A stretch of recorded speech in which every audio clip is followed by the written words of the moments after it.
Hello and welcome back to the Funfiltered podcast. I'm Sam, and I'm joined as egregiously ever by Jordan. Hello. Do you want to hear a joke, Jordan? Oh, go on. Knock, knock. Who's there?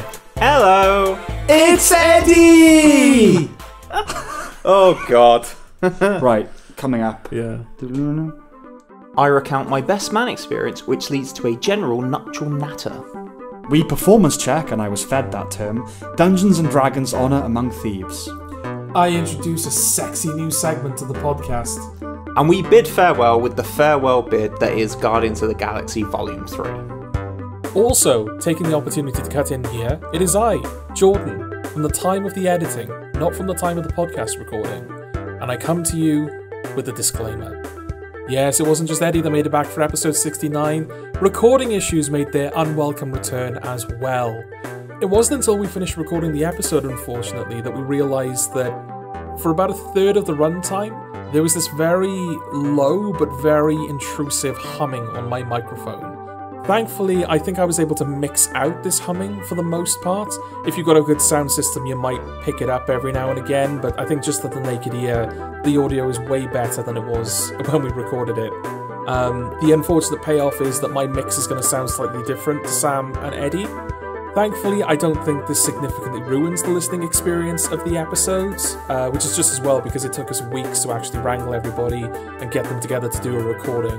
So this is the only version of episode 69 that we're going to be doing. So without further ado, please enjoy episode 69 of the Funfiltered podcast. You alright? Yeah. Alright, Ed? Yes. How's it going? Yeah, it's good. It's good. Episode 69. Yeah. So, we all said. Yeah. How long have we said? Not to the audience. Have we ever promised the audience that Eddie would be back for 69, or has this been an internal I feel like thing? we might have said I might be back. Okay. When we did, weren't we hedging did on that. 60. Yeah. But yeah, we knew, but we might have not been taking bets. Okay, kept it as a surprise. Yeah. Okay. Why you? I don't know. No. Just like put you on the spot. Yeah, no, this is the 69th episode, but we've got nothing befitting the occasion prepared. Befitting the occasion. It's just episode 69. The number makes me laugh. Juvenile. So I'm a child. I should stipulate, I wanted to get Eddie back for the 70th episode. Yeah, and I said... I was like, no. I said come back no. for 69. Because that's funnier. Okay. See, but now the laughter's stopped. Now you're just here for the and next now you couple of just- It's fine. Okay. That's fine. Okay. So what did you come to tell us about? What did I come to tell you about? Yeah. Oh, fucking know. Well, what did you come for then? I don't know. God. I came to do an episode. It's potentially the last one I do before I move. Yeah. That's So- the key thing, isn't it? Yeah. Me and Eddie are drinking wine. We are drinking wine. Which is... We're hoping that will become the content. Somehow, it will yield the content. Yes. Yeah. Well, it has yielded content. Yeah. Before. Yeah. Stuff. Okay. It's been a while since we've done this kind of freeform thing. Yeah. You know? This is kind of a throwback to the early episodes, which, by our current recording standards, approach unlistenable. No, I don't want to say, no, they're not at all unlistenable. People should go back and In fact, listen you to can them. listen to them right now, on yeah. all major podcast platforms. On what? On major podcasts. The podcast. Was that a Freudian slip? Yeah. On all major shit. All major cockcasts. Yeah. It's been a long time since we've sat down and kind of... Yeah. Oh, yeah, we're just going to talk. Mm. We've stuck to a fairly rigid list of topics for a while. With the introduction of a rogue boiler. Yes. A bit of a fly in the ointment. So yeah, come on, tell us what we've been getting up to on your travails. What have I been getting up to on my travails? Yeah. As you say, I mean, since I've last been on... Yeah. Well, it was episode 60. You'd have to tell me when Episode 60. 3 years ago. Yeah, that was probably, yeah. As I say, because the things I feel like I've done since then is get a new tattoo, go on holiday, and be at my mate's wedding. Okay. And decide to move. Be a best man at your mate's wedding. I was a best man at my mate's Do wedding. you still have your speech? I I just want to... Read the speech for a second, yeah. Let me see. You'll have to give me a sec. Okay. I'm just very intrigued because, I mean, how did it actually go? Like, not this. You write the speech. Okay, I've got the written thing. Is God. Yeah. Now you have to perform it. Oh yeah, it went down very well. Yeah. Like it was. Bearing in mind, I did college for 2 years of doing acting and performing and, like... Yeah, but we won't hold that against you. How did it go? Like, you'd think I would be comfortable. And then the more I was sat at the table, bearing in mind it was about 28 degrees heat and I'm in a, 3-piece suit, I was getting more and more nervous as it went on. And then I got up, they gave me the microphone, and I was absolutely fine. Fair. We had the text to fall back on. Yes, I had it on a piece of paper in front of me. You actually physically read it? Yeah, Did you riff at all? The only real improvised little bit about it. The dance, wasn't it? No, there's a bit where when he shagged the bride. That was like, this is completely unplanned. The soft book. It wasn't that kind of wedding. Okay.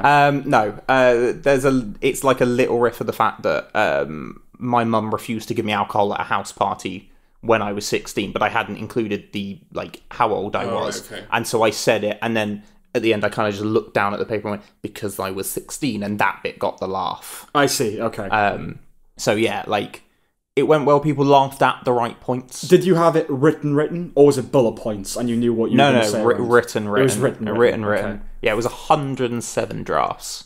Jesus Christ. I started writing it like the day after my sister's wedding last year, purely because I quite liked the best man speech from her wedding. So I was like, I'll remember the bits he's done and I'll start doing it. And then I would start like writing bits of it, and I would like do enough for a vague draft and hate it. So I would then go, no, draft 2. And I would do that, and I did that a lot. You make me feel bad. A friend of ours is getting married.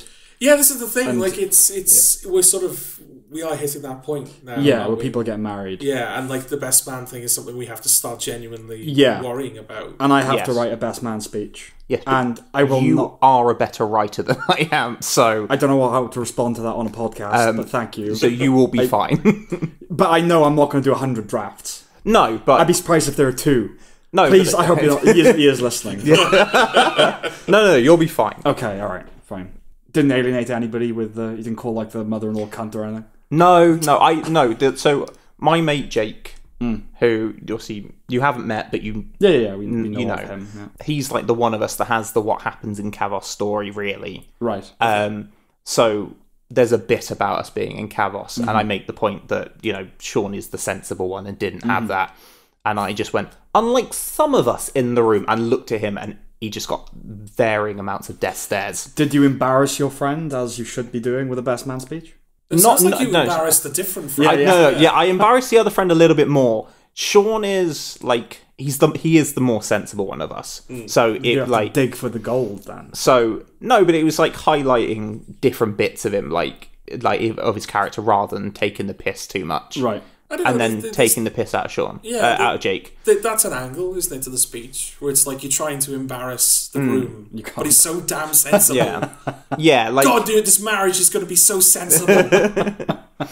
Yeah, no, it wasn't a like it had its funny bits, but if you wanted the like really ha taking the mick, the father of the bride did probably more of that. Okay, but he is proper like Yorkshire dad. Took the mick out of your friend. No, well, I mean, he took a little bit, mick out of him a little bit, but like he took the mick probably the most. Right. He took the mick out of his own, not the bride, his own other daughter. Okay.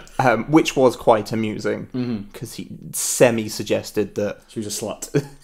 A little bit, but also that Laura, the one getting married, is his favourite child, and that she should know it. Right. Okay. But no, but it went fine. They laughed at the right bit, so I was happy with that. And the day went well. Nothing went wrong. Like, the worst thing that happened was that a bar lost power. And so that you got all these people at a wedding going, well, how am I going to get a drink? Yeah, the bar you're at, right? Yeah, not just a bar. No, no. So it was like a manor place. So where they actually get married and stuff, that's like one building. The Greasy Frog Inn in California has gone down. Well, the state's ruined. Yeah. But yeah, no, the bar, like, something went in the electrics or something, and everything went down, the fridges went off, and they were like, yeah, sorry, we can't. That's what happened. They moved us across very quickly when they weren't... So, obviously, the main thing's meant to be in a whole different building, and they moved us across very quickly, opened up one of the other bars on the other side, and sort of shoved us in there, thankfully in a room full of air conditioning. Right. which was a godsend at that point. You get smashed?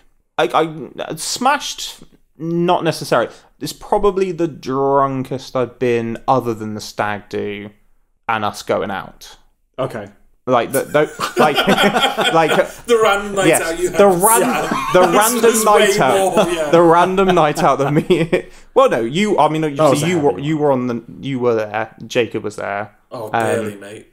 I'm fucking knackered. Yeah, you were. Yeah. Yeah, they didn't go out. But yeah, obviously that was like. I mean, it's the first time I'd been to Metro in 4 years. Yeah. So that was a big night. But other than those two, this was probably the most I've drunk in a while. Okay. Fair. Okay. So do you have your speech? Right. I don't want to, because it's going to mean nothing to nobody. No. Let me. It's not on this. No, bit, it'll mean nothing to everybody. I want to get a sense of how you delivered it. I want you to pretend like you're back there. I want to know what it was like. You prick. That's fine. Oh Christ. It wasn't like this, was it? No, but I'm gonna laugh because it's you. Yeah. Either was full of people I didn't really know. Okay. Now the best man speech. No, because obviously I was thanking the father of bride for following it. So I did a literally thank you, Hugh. I will do my best to follow that kind of thing. And it's like, for those of you that don't know me or that met me earlier on in the bar but may have already forgotten, suck a dick. Is that the bar that broke or the one we were moved to? I don't understand what you mean. I'm so glad you two weren't there. Start again. No. Open up Caltex and start again. Write a new one. No, the wedding's. I'm not writing it. I'm not writing the next draft. Go on. Did you have it printed out, or do you read it off your phone? Printed out. Because you got to keep that as like a memento, right? Like it's in my room. Okay. Yes, no, because I had to go to Sheffield to go and get it printed off because I didn't get a chance. Our printer's that sparse now. No, so obviously I didn't get a chance to print it off. They're funneling all the electricity into all of these bars that keep breaking down. I finished the draft the Friday. The wedding was on the Sunday. Right. And by the time I finished... There wasn't a single printer in the country. No. So by the time I finished, it was too late in the evening and I was leaving early Saturday. Right. To go up to the place that we were staying at. So I then obviously got there, but there was nowhere around for me to print it, and the place weren't going to print the speech for me. So I had to. Technically, I was going to go to Sheffield anyway to pick up one of the other groomsmen's braces that we had to wear. But yeah, I ended up having to go and get this printed off whilst I was there, so that I actually had a physical copy. Otherwise, I would have been reading it from my iPad. Tempted to write like a John Cooper Clarke style poem called "The Last Printer in England." Just like parable. Yeah. Okay. That would be quite good. I'm not gonna lie. Yeah. No, there's something to that. Yeah. It's like how times change or some shit. Yeah. Yeah. Carry on. Okay. Right. Okay. So for those of you that don't know me, or those that met me at the bar earlier but may have already forgotten, I'm Eddie. I'm Sean's best man. I'm the semi-sensible one of the groomsmen, generally speaking. I was initially surprised when Sean asked me to be his best man, flattered, of course, and under the impression... This is how you did it? Yeah, but slightly... Dude, perform it. I want you to perform it, Eddie. I want to hear how you deliver it. That's all we have, because what you're saying means nothing to us. All we have is how you're saying it. Yeah. Yeah, but I just kind of this is it kind of... Okay, all right. You know. So, yeah, Heckle! Fuck you. Hello, I'm Eddie, I'm the best man, okay. blah, blah, blah. So, yeah. Thanks, Eddie. Okay, I was initially surprised when Sean asked me to be his best man. Flattered, of course, and under the impression... Shut up. Under the impression it was likely for my ability to be hyper-organised. That was until I remembered I was the one of the chosen grooms. Until I realised who the chosen groomsmen were for today, I remembered that John is the one of us that knows where all the skeletons are buried, and that Sean would have likely forgotten he was best man until yesterday when he couldn't remember why he'd booked the time off. That is quite like Sean. Oh, it is, as far as we know. Yeah. We'll take your word for it. Yeah. It's the only information I have about him. So. Well, he got married, I know that as well. Yeah. Sean got married, Jake's a bit useless. That's kind of all you need to carry on. know, and then John What's the highlight chunk of the The highlight. Oh, fuck. Yeah, what's the bit that I'm clipping to go on Facebook, Eddie? Just none of it. I don't think you either listen to the podcast, right? Like when you're on it or not. No. Okay, fine. If you are listening, we're not taking the piss out of you or your day. We're just putting Eddie into the spotlight. Yeah. Just so you know.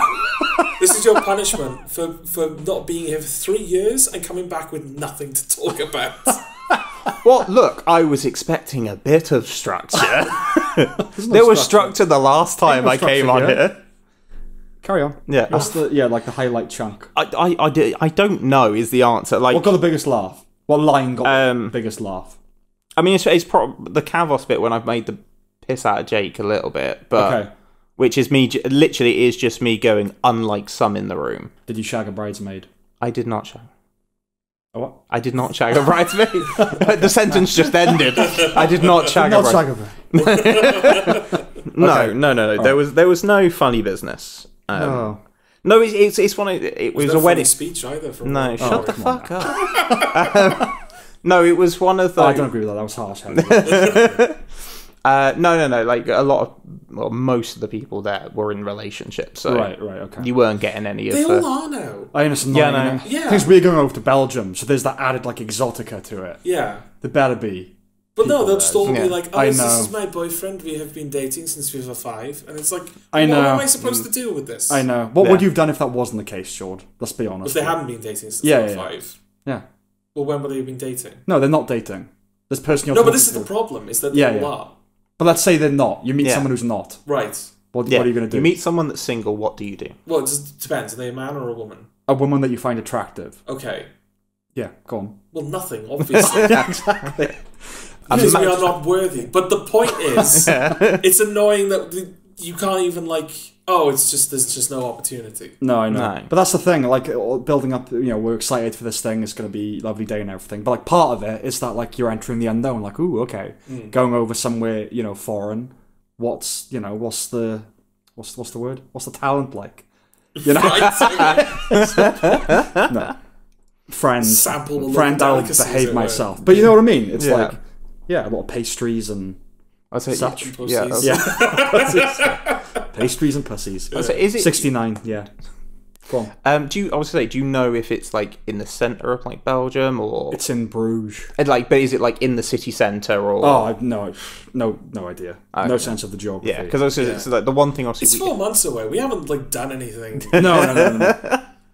Yeah. This is one of those, like, you do it the night before things, right? yeah. You know, you write. Oh, that's man's speech. You, Yeah, you write the speech. I'm going to cram for it like it's on an the exam. bus there. Yeah. All joking aside, yeah. Yeah. Like, I just can't. No, I will. Friend, I will write something. I promise Yes. it's going to be good. But at the same time, yeah, there's got to be an element of. I get what you mean. Like, I would need that like thing to fall back on, but I Yeah. wouldn't want it to be too written. There's got to be No. like an element of I'm just kind of riffing and. Yeah, No. like, again, I'm Yeah. genuinely no shade to you now, but like whatever I wrote, whether it was something that was like clearly very written or something that was a bit looser, I couldn't be seen to be reading it. Yeah. Like whatever I wrote, I'd have to know it. I'd have to just be able to say it Uh, without looking at the page. Yeah, I'll learn it. Yeah, Yeah. I'll try and learn. I'll have it there. Yeah. I'll try and Yeah. learn it. But I think you can read it. I don't think there's anything wrong with that. But that, Depending on what you do with it. Well, that's just it. Because the one thing I did was I had it obviously printed off, but I'd done it enough times to pick up on some of it. So obviously you're not just looking at it; you're looking Yeah. up at points, which that does make it better. That engages a bit more. Yeah. Trying to look around. So we only had like 4 tables to really look around, other than the top 2.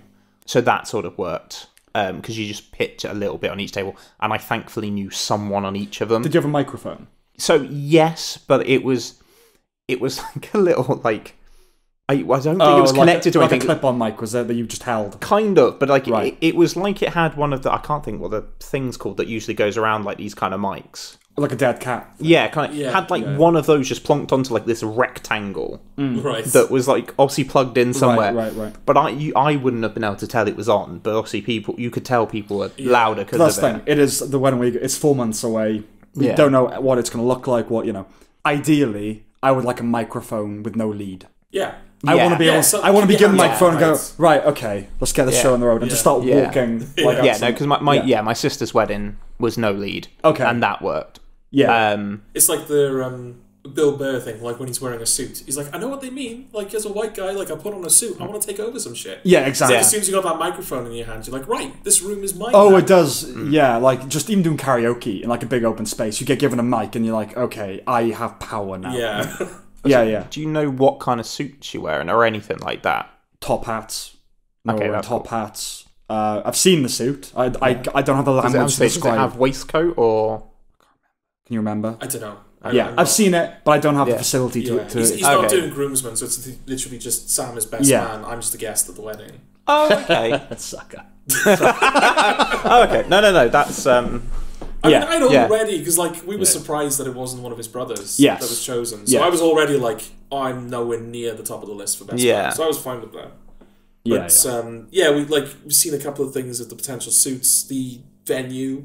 Yeah, massive cinematic. You know cathedral. the where they had the king's coronation? Yes. It looks like that, basically. It's ridiculous. Okay. Yeah, it's like if you're scouting locations for a cinematic looking cathedral, you'd film there. You know? Okay. Yeah. It's going to be nice. Yeah, they're going for it. Yeah, definitely. No, I mean, I was going to say, I assume you're mainly involved by probably helping those. But the stag do that will be a lot of fun. Whatever you do. It'll be in London. That's so far all that I know. And I know the guest list. Yeah. But that's it. Yeah. London and alcohol, you can't really go too far wrong. Except losing all your money.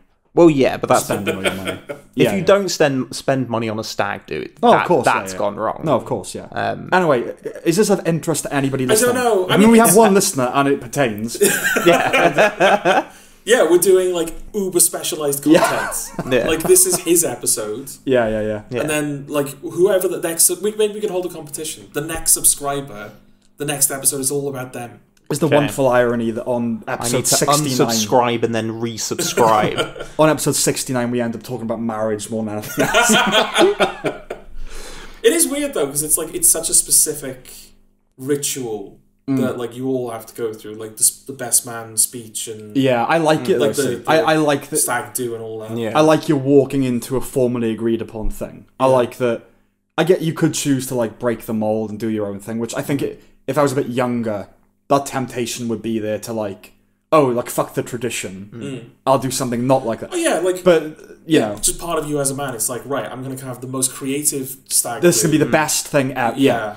And now, like a stag is something different, but for the actual wedding, it's like, no, I want to tick all the boxes. You thank the bride's father, you do this, you do that, you know. Yeah. And then, until it's just left with you and the speech.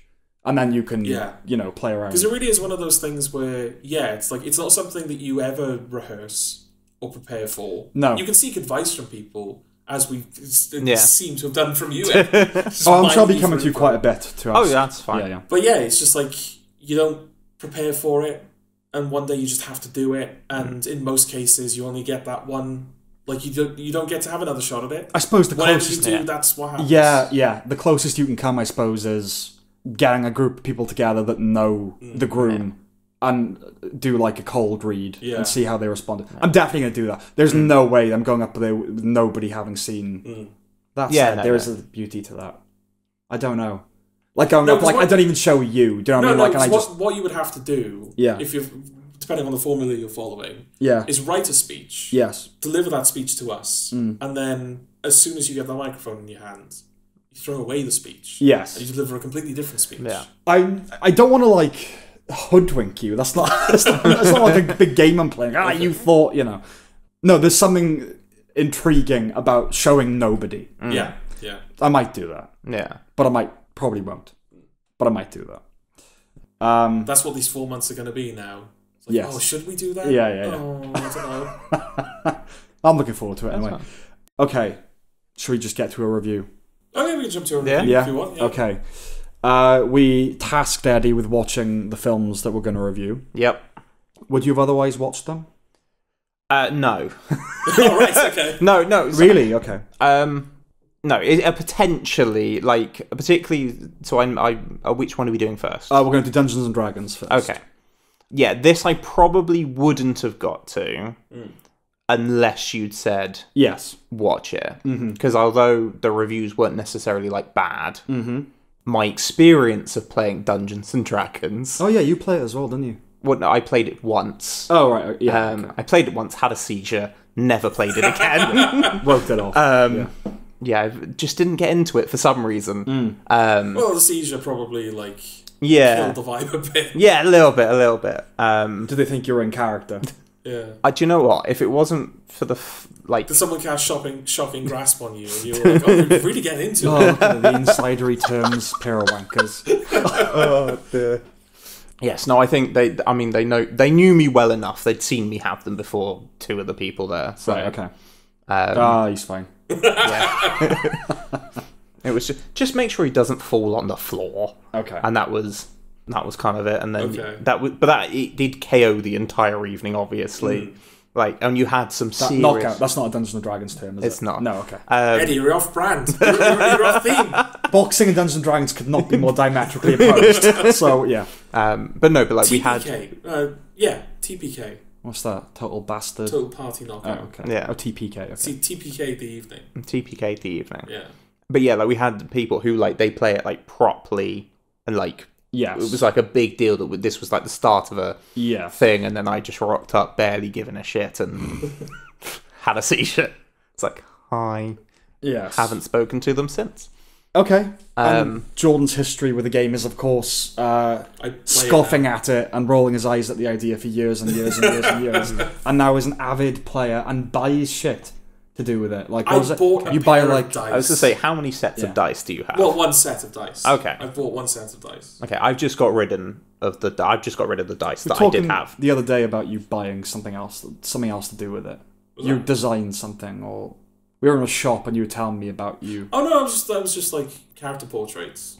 I found like an AI website. Yeah, you sought out an AI that could design your character in Dungeons and It's not like Dragons. sorted out. I just typed in like Sorted out. AI generated images. That's seeking it out. You can get AI for everything now, though. Yeah, you still got to seek it out. haven't you? Yeah, Yeah. a little bit. Nerd.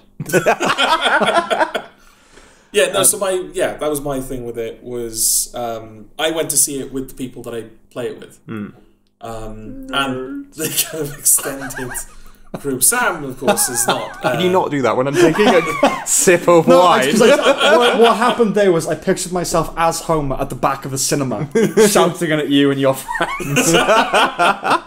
John, is that your best friend? Yeah. He's a dick, yeah. Yeah, he'll tire himself out. It's fine.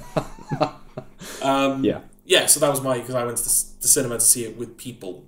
I don't know how. I'd like to think that it didn't really affect my opinion of the film that much. But for the longest time, it sort of became and has remained my favourite film of the year so far. I think that's more of a reflection of the year that we've had with films. Yeah. This month we seem to be getting some like strong contenders again. Well, yeah, I'll just throw it in because it's not a film that we're going to review. Did Are You There, God It's Me, Margaret not top it? That's like making a strong case for itself, yeah. And there's a film we're going to review next week, I assume, that's also a strong case Oh, yes, for it. okay, yeah.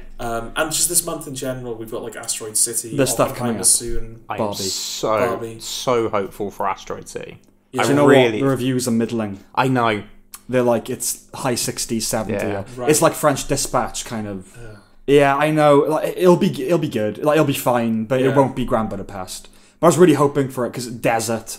Like Anderson in the desert, and unique, and him doing sci-fi. Like, what does that look like? And well, no, we're not passing judgment, but it's a shame. At the moment, it looks like it's kind of along the same axis as that. Yeah, Okay. But yeah, that's what I said. Is I was with that group of people. They all enjoyed it, and I mean, we're talking about people who are probably as experienced as me with the game, and when they've only kind of got into it in the past like year. And then there's people in that group who are avid, like they have an encyclopedic knowledge, been playing it for years, and everyone seemed to really enjoy it. And I did as well. Like, I wouldn't call it like a great film, but it's from the people who made Game Night, and I think that our opinion of Game Nights has always been, Sam, that it's like a lowest common denominator entertainment, but like done really well. Is that the Jason Bateman? Yeah. Jason Bateman. Okay, I like that. It's kind of, I would describe Knives Out and Glass Onion as the best superficial films out there. In that it's really the entertainment. They're not really, there's no depth. Yeah, there are themes and they're very well written, but they're murder mysteries and meant to just entertain you, like whodunits.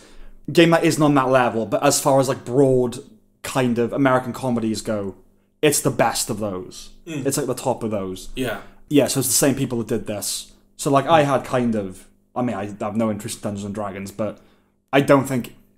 Most films now, the creators would say, you don't have to like the thing to like the film. Yeah. So I was kind of hoping, it's not going to matter. There'll be inside jokes I won't get, but it'll just be an entertaining romp, but, you know. And I mean, on the poster as well, I think the tagline, for the film in general, but definitely on the poster, was no experience needed. Yeah. So that's, like... I think that makes the intention very clear. Yeah. It's like, this is something that we just want everyone to be able to... I think it deserves some protraction, though. It should be no experience needed, but it helps. Yeah. Because I think there's a lot of stuff in the film. There is a lot of stuff, but at the same time, it does feel like it does away with a lot of the minutiae that I think would tangle up a lot of people that are not familiar with it. Yeah, yeah. Like the characters that they do use. What's the name of the redhead woman that's in it? I don't know the character. Sophia Lillis is the actress. Yeah, exactly. She plays a druid archetype, which is an archetype that I've played before. Right. And they kind of they do a very watered down version of that. So obviously druids, usually they're kind of very magic focused, and they can turn into animals as well, right. like on occasion. Whereas in the film, she's not really, she doesn't really cast spells and do magic, but she turns into animals constantly. Yes. So it's like they've diluted it down to one defining trait, just to make it a bit more digestible. Okay. And there are some classes as well that have a bit more complexity to them, like monks, I think, where there's all of this extra stuff you kind of have to learn that they're just not in the film. They're not represented. Right. So it does feel like they've looked at they've taken the easy to understand stuff, but they've kind of diluted it down a bit further. So it's not it's certainly not the type of film where it's an uber D&D fan who's anal about details. They're not gonna. It's not for them. Yeah, they're probably not gonna like it. Yeah. Or at least they need to kind of temper their expectation going in, because it's at the end of the day, it's a comedy heist film. Yeah, is it worth doing the plot? Is it worth? Yeah, because okay. that was something I wasn't expecting going in. Is that it was going to be comedic. I thought it was just going to be an action film, a middle tier action film. But it does try to be funny as well. Yeah. So Chris Pine is the main character. Michelle Rodriguez is the secondary main. It's those two. Yeah. And he is. We meet them in prison at the beginning of the film, and you kind of find out that he had a family. And he was trying to live an honest life, but he ended up getting turned, he ended up thieving to make ends meet. And that kind of led to the death of his wife. And he was kind of, in order to sort of help bring her back from the dead, some people, including Hugh Grant, and who is the wizard woman? Oh, God, I don't know. That's interesting, that essentially the main villain of the film is just this person that's I've not really seen before. Yeah. But yeah, they're like, oh, if you come on this heist with us, then there's this thing that can bring your wife back from the dead. And he's like, oh, cool, I'll do that. But they get tricked, and they get trapped there, and they get thrown in prison. Reunites with his daughter after escaping from prison a couple of years later. Turns out that Hugh Grant has kind of kept her. He's adopted her. Yeah, adopted her. He's a dick. Yeah, and he's distorted her the story of his father to her. So it's he kind of left for selfish reasons, and he abandoned you, whereas I am, honest, lovable Hugh Grant. I would never do such a thing. So the film is then putting together a team to kind of break into the city for a reason. It's been a little while since we watched it. But yeah, they get kicked out. They get kicked out of the city, but they're going to be hosting some sort of event or something.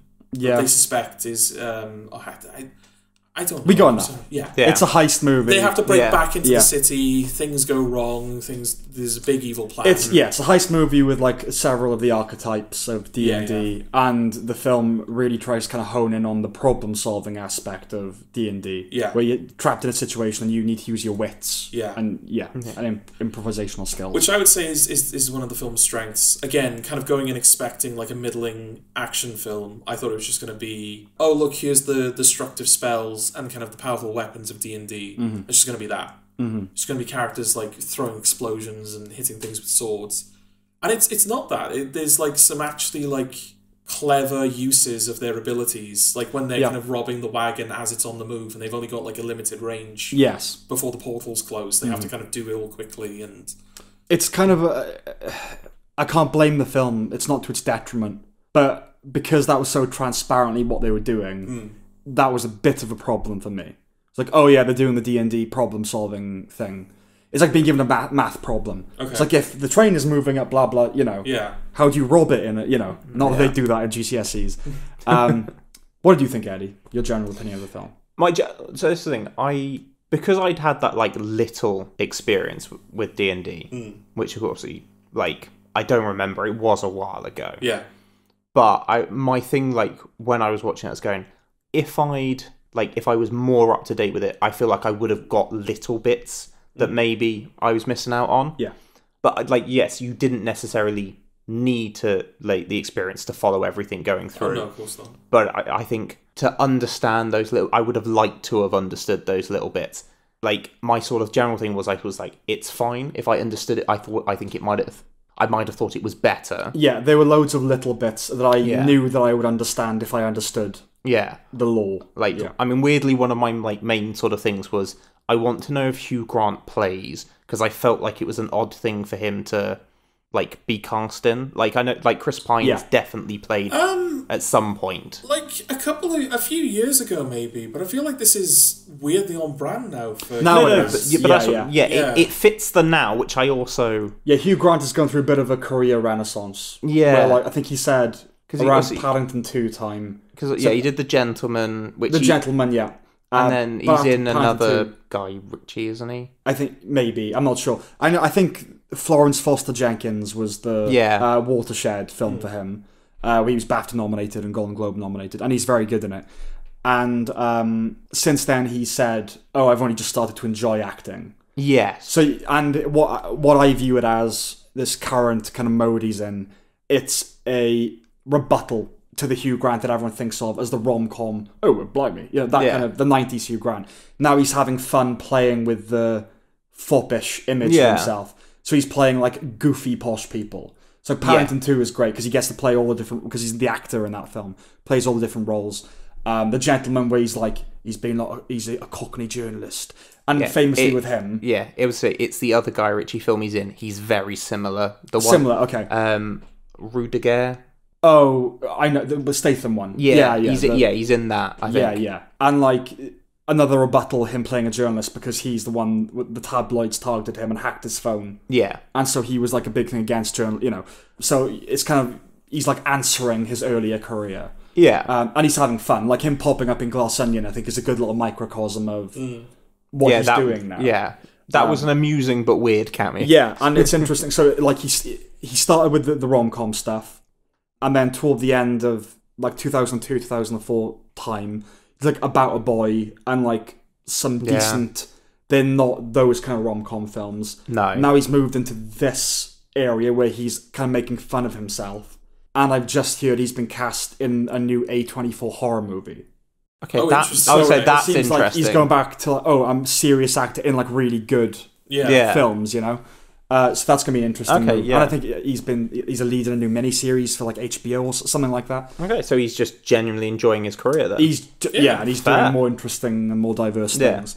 He was like pretty much the best thing about the film for me. I thought he was really fun. No, he's very good in it. But it was just that I was like, Yeah, like it seemed a bit strange, whereas Chris Pine felt like he just sort of slipped in quite. It feels very appropriate for Chris. Yeah, Pine. Michelle Rodriguez as well. I completely get that. But it's a strange cast in general because it's not. It's a hodgepodge, but it's a hodgepodge, a good hodgepodge. Yeah, on a case by case basis, they are well cast. Yeah, they are. It's a good mix. They're all well cast, but it's not at all what you'd expect for like a. You'd expect more overtly comic actors, I would say, for something like this that have some dramatic chops. Like Chris Pine. He's the general all-rounder. He's a good all-rounder. Yeah. Michelle Rodriguez as the leading lady. I say lady, but the leading lady in it. Like, I thought she was done. Like, I know she's in the Fast and Furious films. But like, that is what I think of. She was like past her prime. Yeah. So it was nice to see her in this. Then, the girl from It. The guy from Bridgerton. And Hugh Grant. It is a weird, like, collection of... Yeah. I think that sort of hodgepodgeness helps it, though. Especially to kind of capture, like, the source material. Like, a party will just be made up of, like, the most bizarre and random combinations of things. Yeah. Like, in the campaign I'm playing at the moment, I play, like, a little robot. Little? I play a little robot gnome. You're a dick. I play a robot gnome. Someone's playing a cat.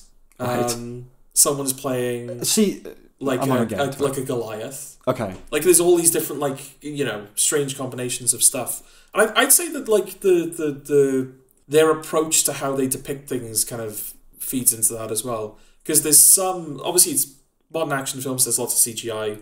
Some of which is very ropey. Some of which is very ropey, but there's also puppet work as well. Yeah, that's good. Which again is kind of like, oh, that's clearly a puppet. Yeah. And I don't know, just like all of it feeding together. It's bric-a-brac for me. It's paratactical bricolage or whatever. Exactly, yeah. When you've just got like that rubber dragon guy. Yeah. That's like, but we gave you your pardon. As he's well, that's like, I think the film is kind of going for, and you can either like it or not, a mess. Yeah. It is a mess of a film. Yeah. And you can either really resonate with that, like it's fun. Yeah. Or it just doesn't quite gel with you. It didn't quite gel with me, but not for that reason. I just think it's not my thing. It's just not quite for me. Yeah. But I thought it was solid. I thought it was a solid, decent film. I would say, I think that was it was fine. I think if I knew that, I think I would think it was better. I'm not opposed to watching it again, which is probably a bigger takeaway from some of the films I've watched. Yeah, you know this year. what? I think that's fair. I wouldn't be opposed to watching it again. And there's a lot of films I've seen this year that I've liked that I haven't really wanted to watch again because it's breezy. Yeah, it doesn't demand anything of you. Oh, it's a really easy watch. It's really easy. Yeah, it's really easy. It's nothing challenging to my biggest criticism of it is there's too much stuff. I know that's part of the mess. Yeah, but there was too much stuff. It was like I don't know whether I'm coming or going here. Like, okay, do you know what I mean? Like, I couldn't get a handle on it, and it had some of that gag reflex humor that we both hate. Yeah, I won't deny that. Yeah, it's also very obviously plotted. Yes. Like, once you reach a certain point in the film, you're like, right, I can predict every beat from this point on now. Yeah. There was actually, when I was in the cinema, because, the MacGuffin he kind of picks up in the earlier heist that sends him to prison is like a tablet of reawakening or something like that. Brings a soul back from the dead, basically. And his ambition, Chris Pine's ambition, is to use that on his wife. But then Michelle Rodriguez dies in battle. And as the daughter is kind of mourning Michelle Rodriguez, you kind of have flashbacks throughout the film of Michelle Rodriguez like bonding with the kid and actually spending time. And it's like, oh, she was kind of like more of a mother figure. Yeah, the character arc, the thematic resolution is you see it coming. It's so it's like, oh, okay, so I'll bring Michelle Rodriguez back instead because that's. But it's the Rocky rule that like most films try and abide, which is, you win, but you can't win everything. Yeah, but you learn your lesson that you can't win everything, so you do the best. But no, the point I was going to make is like, as soon as Michelle Rodriguez died, I was like, right, okay, so they're going to use the tablet on her. Yes, but from behind me, I could hear two women like sobbing. Jesus Christ! And I was thinking, just like, well, why? Yeah, even though it's played, it's not like a like again, this film doesn't ask a lot of you. It certainly doesn't ask anything emotionally of you. I'd argue that like with the internet and YouTube and everything like that, we kind of live in an age where people have never been less educated. I don't know, how do I phrase it? Like, in terms of material when it comes to reviewing films and how films work and understanding plot and everything. Never had more access to information. Yeah, exactly. Yeah. People that just have a green screen and a camera can become some of the most influential critics in the world. Yeah, the process has never been more kind of transparent to people, And there's just like thousands and thousands and thousands of hours of video essays that are fun just to watch in isolation, but are also genuinely informative. And people just, I know what you're saying. People watch things all the time. I just don't. I'm surprised that there's still people out there that could not see something that obvious coming. But this is our blind spot. This is our, I'd say, like a colleague of mine, I'm trying to think of the bloody film she went to see, but she was sat there and she was like, I cried, you're gonna, like she was convinced I was gonna cry. Yeah. And then whatever film was, it's on my watch this summer, I watched it and went, no. Here's the thing. I think, okay, when you review films or you want to be a practitioner, a writer or whatever, people will often say to you, doesn't that take the enjoyment out of watching something? Are you always like analysing it? And the answer is no, you can still enjoy anything you watch, but there is a part of you that is understanding the mechanics of what's happening. Yeah. It's like Jordan and I will be watching something and, a plot beat will occur that we know is meant to set up, and we'll just go, oh, okay. You just kind of know that stuff's ingrained. But I think most people, it's experiential. You don't pay attention to the mechanics. Yeah. So Have you seen the? I don't know if you will. Have you seen the TV series Only Murders in the Building? Yes. Yeah. So I got the second series of that spoiled because there was an accompanying podcast, and obviously I like a good podcast. Yeah. So I was like looking for that, and as I like loaded it up, it told me who the killer was, but it pointed out how you can spot it in a certain episode, and so I then like watched that episode, and I went, "Oh yes, I can see what they mean," and then obviously like watched it, but then my housemates realised that I knew who it was, so I kind of like deviated from watching with them, and then it got to the end, and they were like, "Nah, you couldn't tell," and I went, "Well, you could," and they were like, "No, they were setting it up to be this person, not that person." I went, "Yeah, that's so obviously a red herring." That's the thing. So obviously. I don't want to spoil it, potentially spoil any murder mysteries for the listeners. Yeah. But it's the person who doesn't provide an obvious plot role. Yeah. It's going to be the husband of somebody, or that's in it, and might have an emotional storyline, but doesn't add anything to the investigation, it's the other person. Yeah. Or if you're watching a certain kind of series, the overpaid guest star. Oh, yeah. Oh, if you watch, like, Columbo, like, old episodes, guest star Robert Vaughn. Well, okay. It's, even though Columbo's a weird one, because they show the killer at the beginning. You get my point. Yeah. I can't remember what series it is. There's a series with Paul McGann in it. Yeah, and as soon as you go and you go, it's him. Well, it's like Broadchurch. I knew it was her husband. It was he's the only one that didn't have an obvious plot. Yeah, I think they rely on the fact that, well, he would just be there. Like, that kind of disguises him. You know? Yeah, exactly, yeah. But especially in a murder mystery, everyone is generally there for a reason. Yeah. But it's if you're pointing enough fingers at everyone else but not at that person, it's that person. Yeah, there's the person it's definitely them. It's not them. Yeah. There's the person who's so helpful that it must be them. It's not them. Yeah. It's the person who's not really doing much of anything. Yeah. That's who it is. You know? It's the person in Broadchurch that's going to affect one of the main characters the most. That's why Hot Fuzz is so great, because it's everyone. Yeah. You know? It's you try in your head, you're like, who is it? And then it's interesting. But I would say that's like a good rule in general for like plot in like TV and film and stuff. If a character is like outlining what's going to happen next, that's not going to happen next. No. Like the most obvious example is in like a heist thing where they kind of laying out the heist. It's like, and then I go in, and then you take the goat down there, and you get the burgers, and you put the thing in there, and then we do. And then, like, as soon as the first stage of the plan happens, all of a sudden, like, oh no, they've shot all the goats. What are we gonna do now? Yeah. But like Succession did it all the time, where characters would outline their intention. Like, this is I'm gonna go in the room, I'm gonna say this, I'm gonna do this, and it just immediately doesn't work out. Yeah, you know. As soon as a show leads you down one path, it's like, right, we're not going down that path. And I think people with the more obvious things, there is a part, like a primal part of audiences that knows the mechanics of it, even if they're not conscious of it. So, like, my grandfather, who's, now been consuming entertainment for over 80 years, I think if I sat him down and said, generally, like, how does the film unfold? He wouldn't really have a handle on, like, how to, explain that.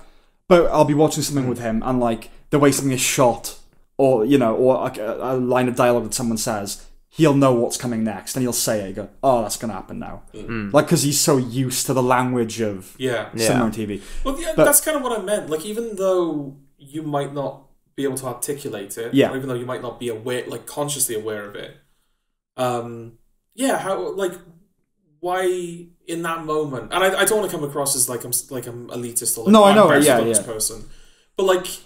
Do you genuinely think Michelle Rodriguez is dead? Is there an element of sacrificing everything you know about how the things work so that you can enjoy it on an emotional level? But how does that even... I don't know.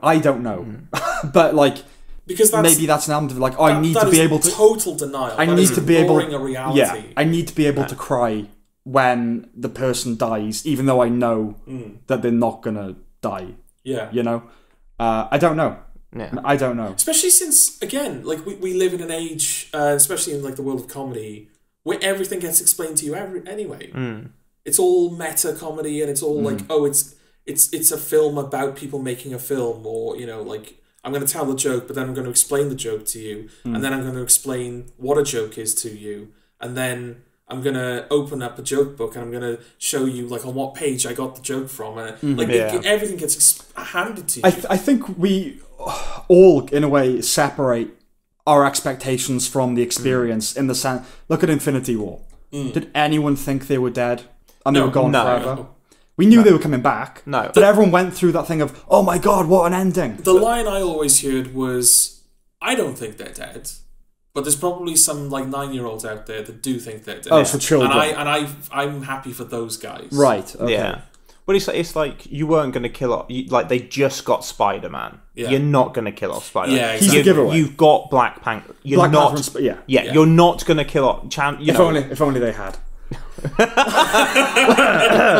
Well, they did then, didn't they? But okay, fair enough. Children, maybe they're not. It's not in them. Although, yet, I was going to say, my thing just on the like Marvel thing with like Endgame, for example.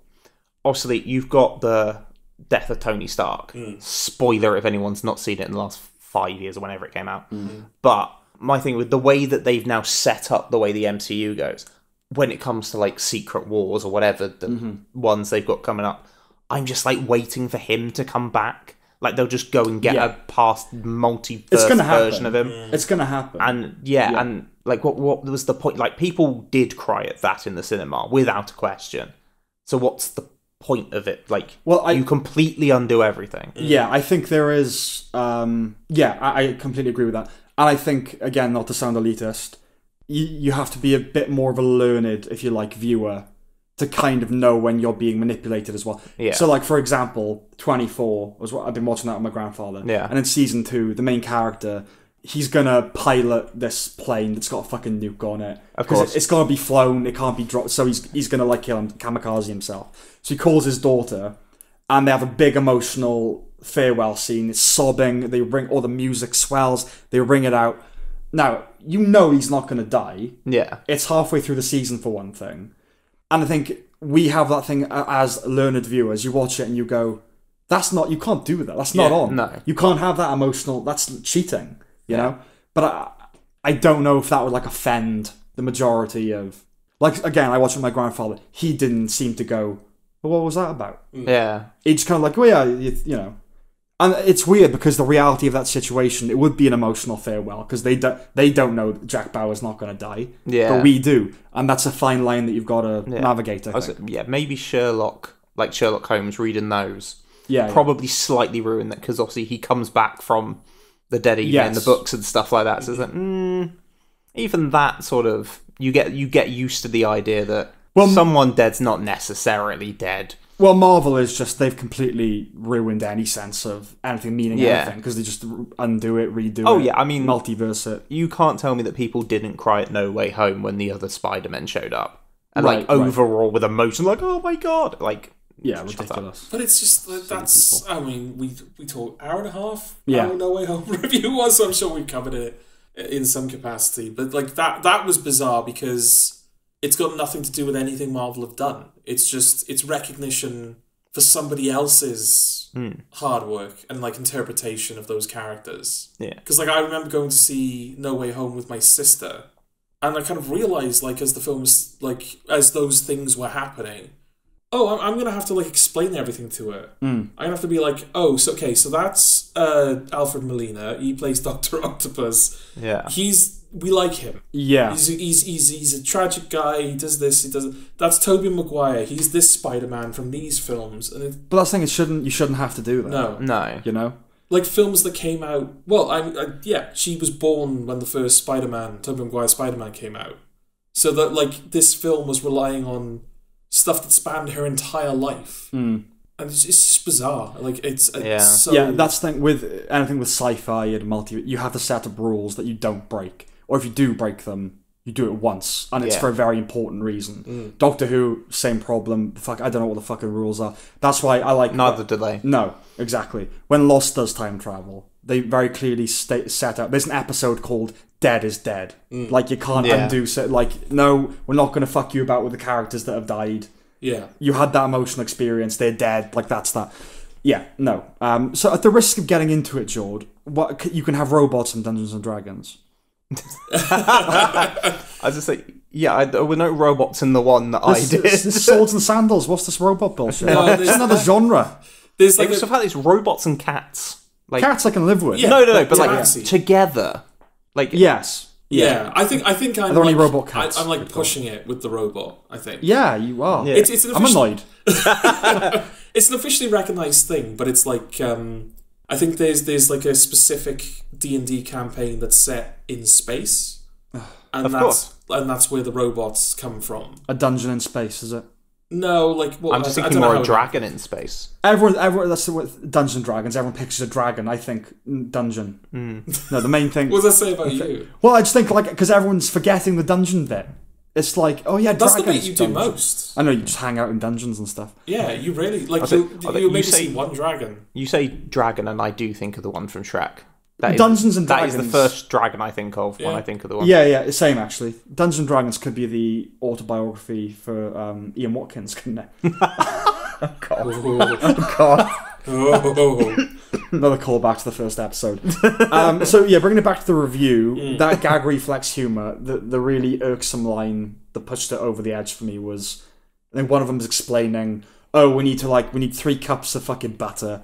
It's a recipe for something, and then I need to enchant it in like a Scottish accent or something like that. She's like, "Can't you do it like this?" She's like, "No, it has to be like this." She goes, "Seems arbitrary." I hate that. Yeah. It's like the film's a celebration of D&D. I know that D&D is on anything that's fantasy or sci-fi is going to be arbitrary, probably at some point. But it's like, what are you doing with? I don't know what they were trying to do with pointing out that it's a bit silly D&D, isn't it? It's like. Yeah, but I don't know. It was weird to me. Yeah, I know what you mean. Yeah. And I don't feel like it was. I don't think it was too egregious, but it is something I have a problem with. Yeah. Generally speaking. And the biggest problem in the whole film is little detail when they resuscitate the corpses in the graveyard and they're English. One of them says, "I was never very good at math." He wouldn't say math. He'd say maths. I know it's fantasy. But like, what's that rule that we've got? It was a Sam's Lexicon thing. I'm sure it was. Does suspension disbelief? Apologetic. Yeah. Like, oh, there are dragons, but you can't believe a British person would say, no, that's silly. Yeah. No. I did wonder, and you might know this, and it might well be something. Is there like a Bandersnatch version for like D&D, like on Netflix? Something? Is there something for like D&D that's like that? Because I was like, going, that'd be quite easy to, like, for them to do and set up. I don't know, like, in theory, yes, because, like, that's ultimately what D&D is. It's just, like, a hive, like, a web of decisions. But I think it can get... Isn't that what everything is, George? My arms outstretched. But it could get out of hand, like, incredibly quickly, like, depending on how much detail you want to put into it. Well, isn't the whole appeal of D&D is that it's infinite? It can be whatever. It is everything. You can put as much detail into it as you want. But like, if you just want to be like, oh, you're in this town, it's like, right, so does every house have a person living in it? Do I have to give them all personalities? Like, that's my problem with it. Yeah. That's what, like, we have a friend who keeps fucking insisting that I play D&D. It's not going to happen. Wants me to be a dungeon master. Yeah. DM.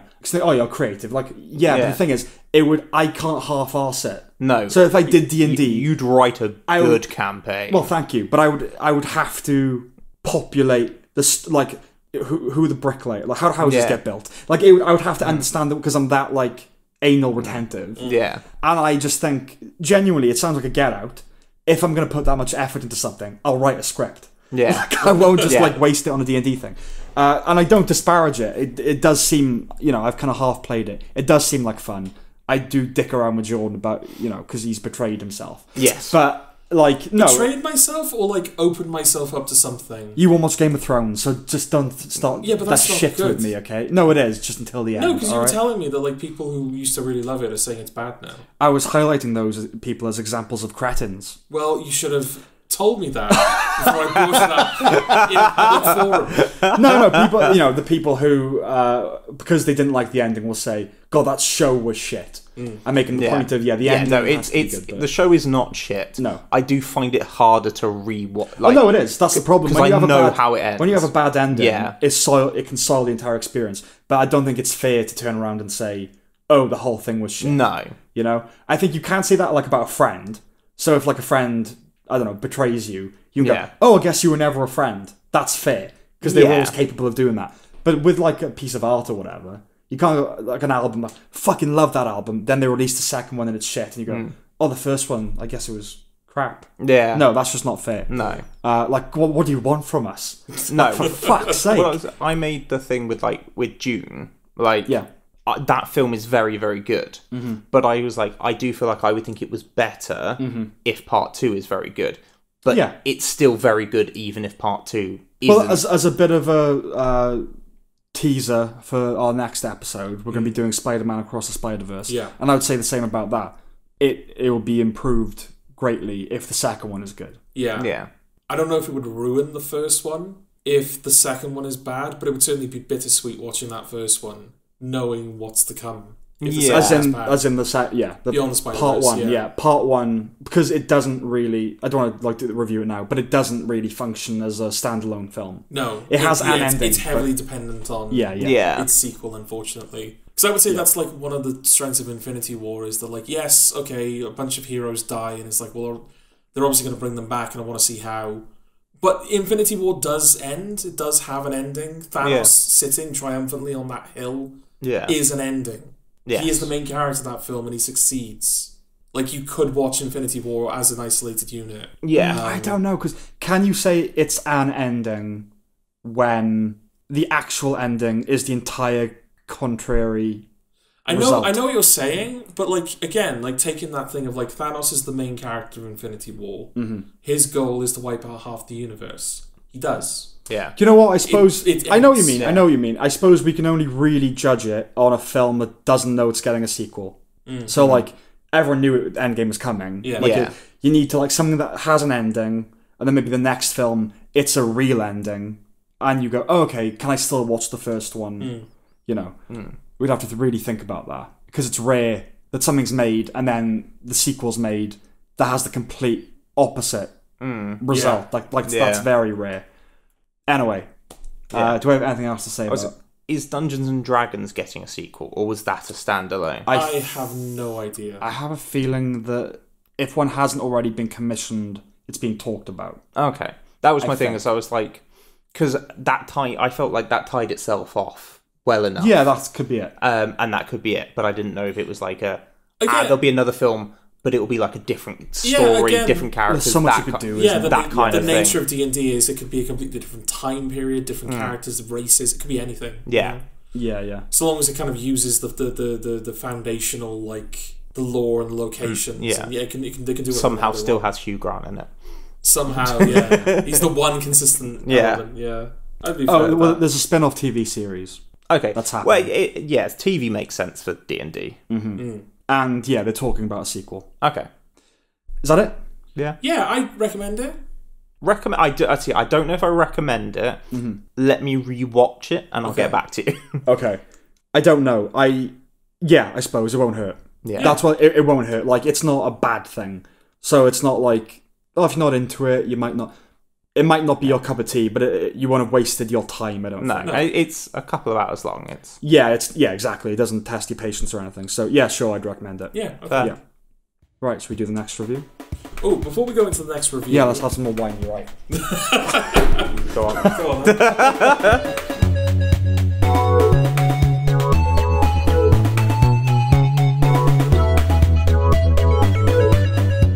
Saying yes, you wanted structure, Eddie. Yes. We're introducing a new segment. Are we? To the podcast, yeah, one that I fear might become a bit of a mainstay the way things are going at the moment. This is news to me, Eddie. It's called hashtag MCTOO. Hashtag MCTOO. I don't like any of the 4 things you just said. It's new hashtag MC and 2. Yeah. Go on. Okay, so we're going to do the intro now to the segment because it's its own thing. You know how the Avengers. Oh, do we have music for this? Well, we're going to do it now. You know how we're going to do it. Yeah, we're going to do it. You know how the Avengers things go. He's always got something in there. Go on. You know how the Avengers music goes. I was performing. Yes, I know. The builds up. Yeah. Oh, kind of. Yeah. I mean, I know it. To replicate it. Yeah. Okay, so one of you needs to do that. Right, Eddie can and do then that. one of you needs to do. What we're doing?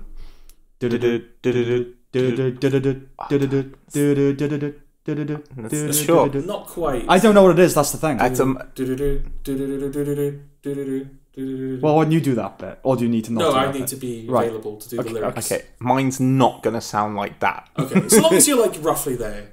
Sure. So one of you needs to do that, and one of you needs to lay down like a bit of a drum, like. Okay. So it's got to be like that. To kind of go along with the humming. Okay, right, go on then. Start and I'll follow. Or do you want me to set the time for you? It's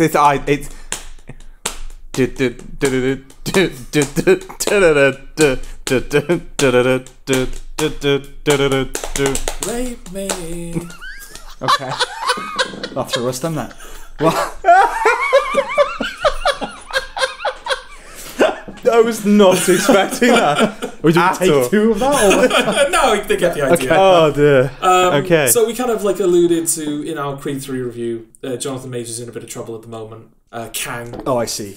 in the now see. MCU, he's been accused of domestic abuse. Wow. Initially, there was like they were calling the evidence into You question. know they're like celebrities. Well, this is the thing. So yeah, like initially, it was being called into question the legitimacy of the claims. Yeah. But now it seems like a few people that have made accusations against him are now actively cooperating with law enforcement. Right. Yeah. So it's like, oh, there might be some credibility to this. And Marvel have kind of like they've taken it upon themselves to kind of phase him out of. Oh, he is actually. Was that a pun? Oh, there you go. Yeah. So like he's not like the Kang Avengers films have been pushed back and Johnny Miners.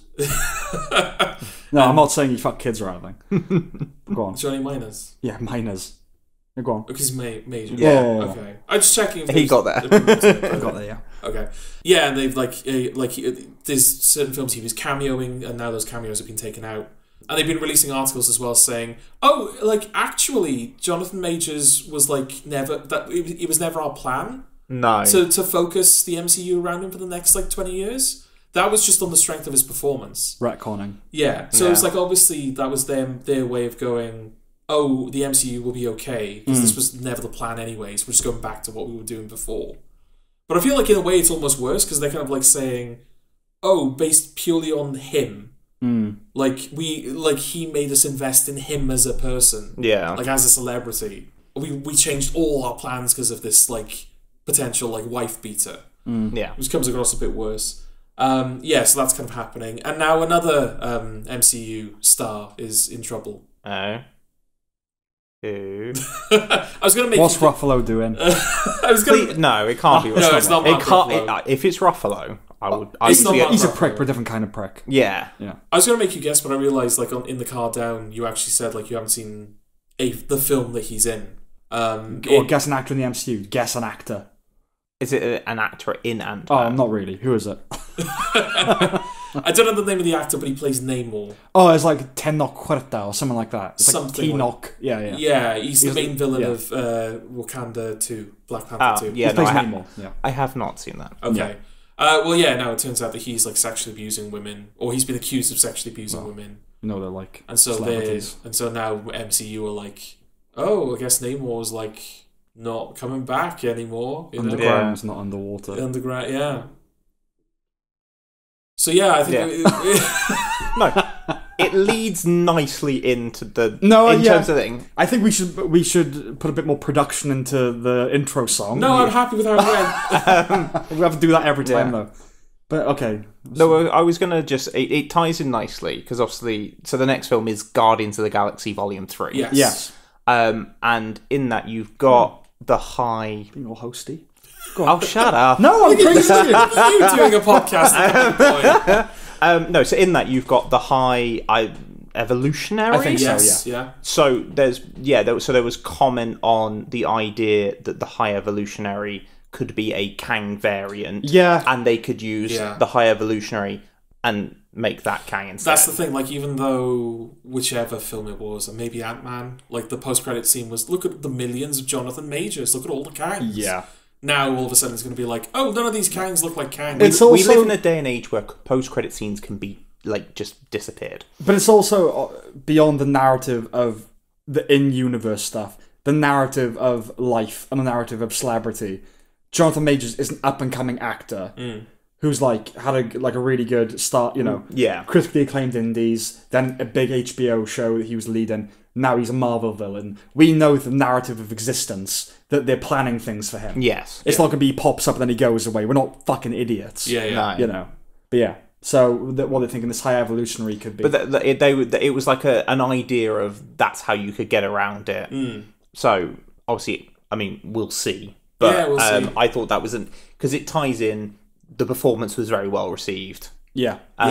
Well, yeah, like apparently that it was the same thing with Jonathan Majors, where like that. I haven't seen Loki season 1. No. You weren't a fan of it. No. But like generally speaking, his performance was well received. People said he was pretty good. Yeah. Jonathan Majors. Yeah. I don't And then they brought him back to do a completely different performance, even though it was the same character. Well, I didn't get it because Loki, you know, I'm not a fan of the MCU stuff in general. But Loki, you can still kind of differentiate between, oh, I recognise that's better than that other stuff. And Loki is better than most of the MCU stuff. And Hiddleston is Loki, and, you know, that's fine. Owen Wilson's decent in it.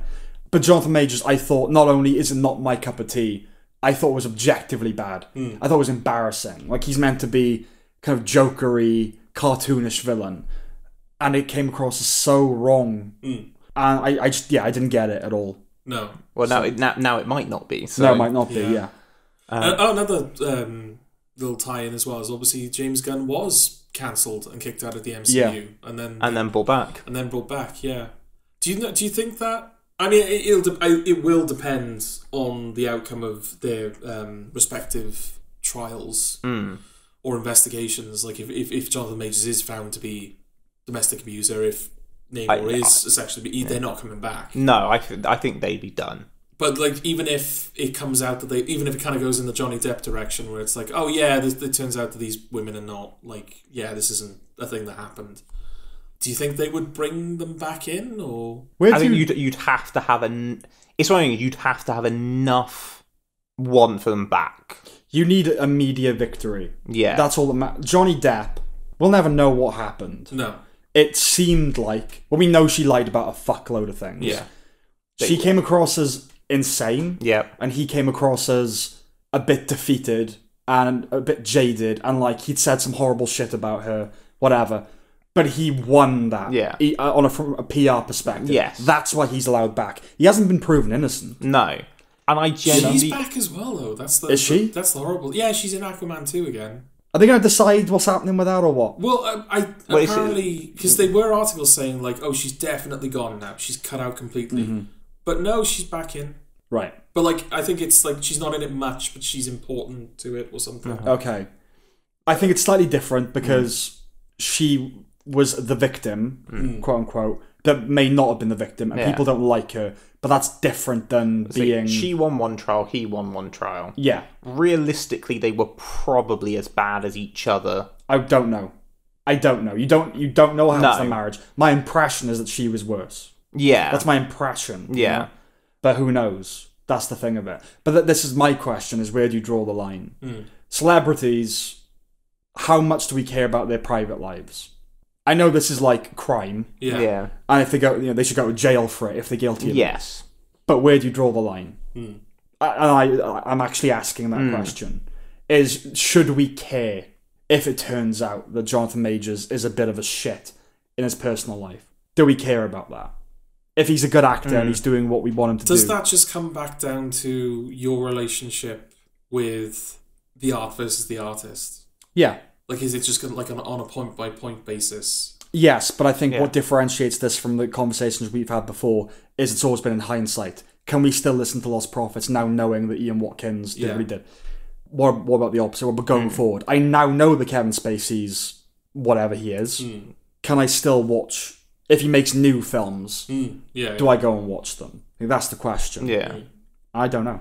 No. I mean, that's the thing. Like, he's not... Because of his reputation, because of what we've learned about him, if he does make a film now, it's not going to be a good one, because there's going to be... Only desperate people are going to want to work with him. Yeah.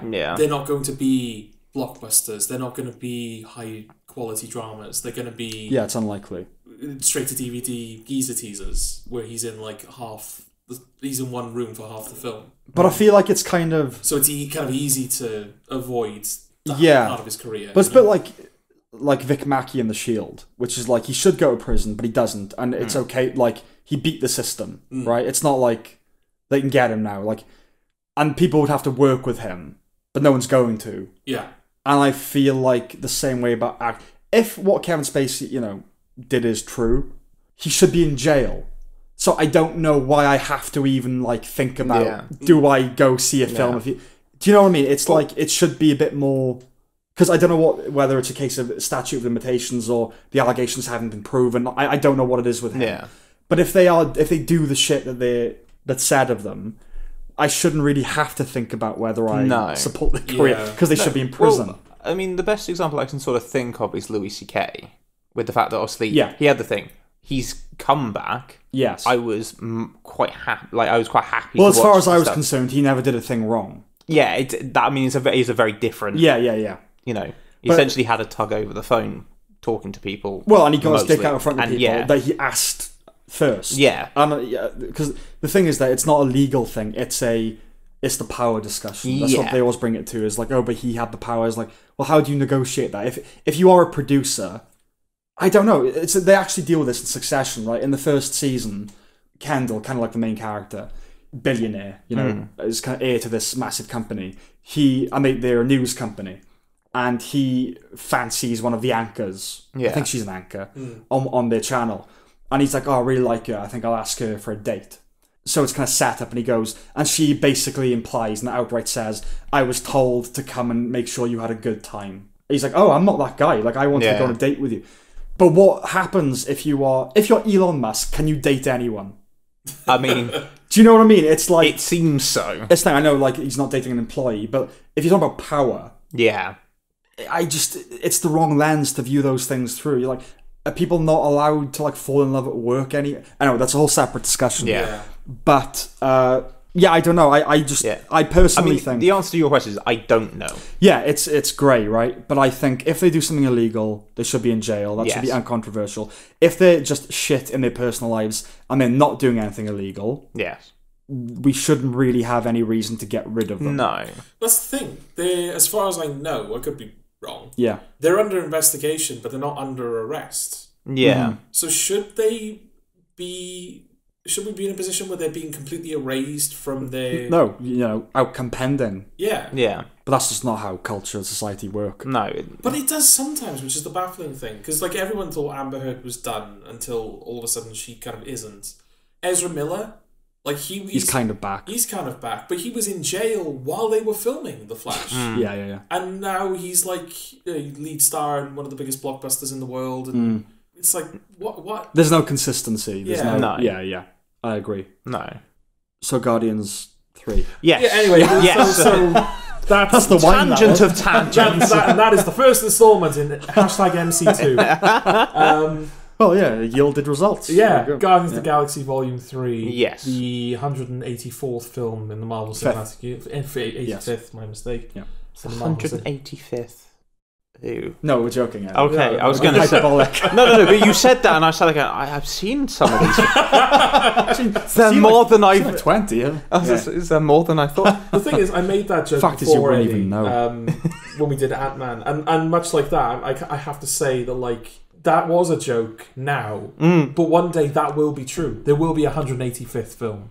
It's the fact he was unsure. No, so you said that, and I'm like, look, Disney Plus is full of the fucking thing. Yeah. God, I knew it was coming out fast, but Phase 4 has really gone Well, over and above. Phase 5 now. We are. Oh, yeah. We're phase 5. No, unlike the first 3 phases, I did know this. These ones are like 1 year or 2 years or whatever. What saga are we in? This is the multiverse saga. Yeah, so the Saga 2, Phase 5. Well, this is kind of the start now, right?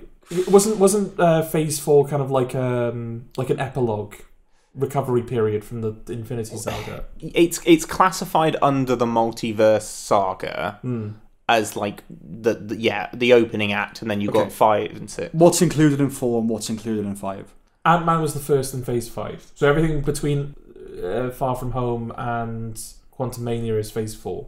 Right. Yeah. Okay. So Guardians is the second film. It's the second one in Phase 5. So Doctor Strange and the Multiverse of Madness is not part of Phase... That's 4. That's Phase 4. That's Phase 4, right, yeah. okay. Yeah, and then Right. 4, 5, and 6 will be the Multiverse Saga. Yeah. And then whatever happens after that's yet to be announced. The Saga. That's where we'll be at. We talked about this. The didn't we? We've Gone Trajectory. Bankrupt Saga. Yeah.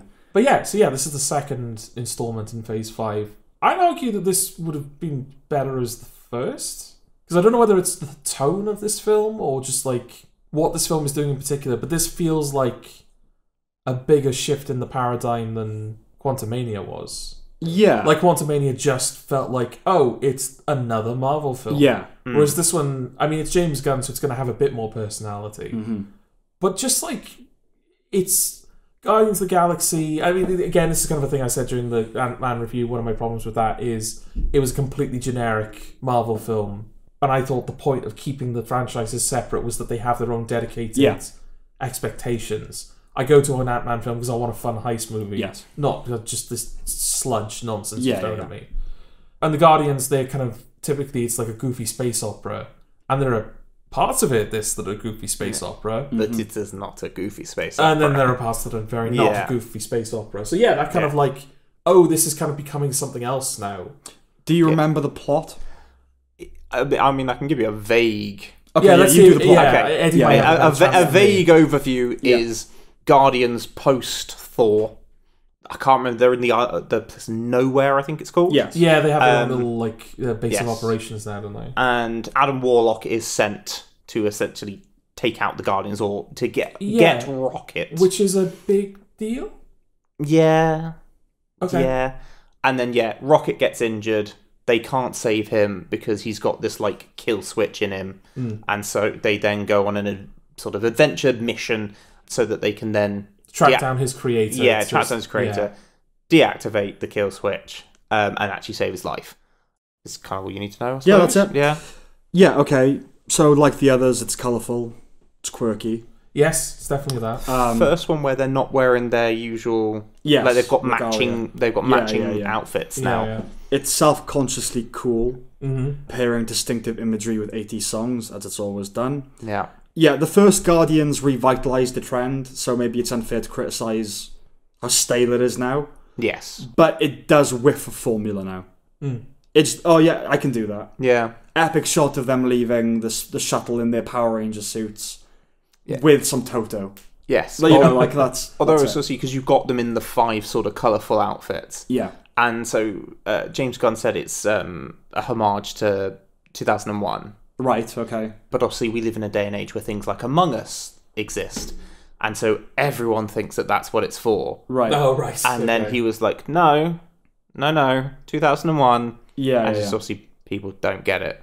Yeah, I think you just gotta be prepared sometimes that, like, people are gonna hijack your thing. I said before, didn't I, with, there was one episode of Doctor Who where there was a tech company called Vor. Right.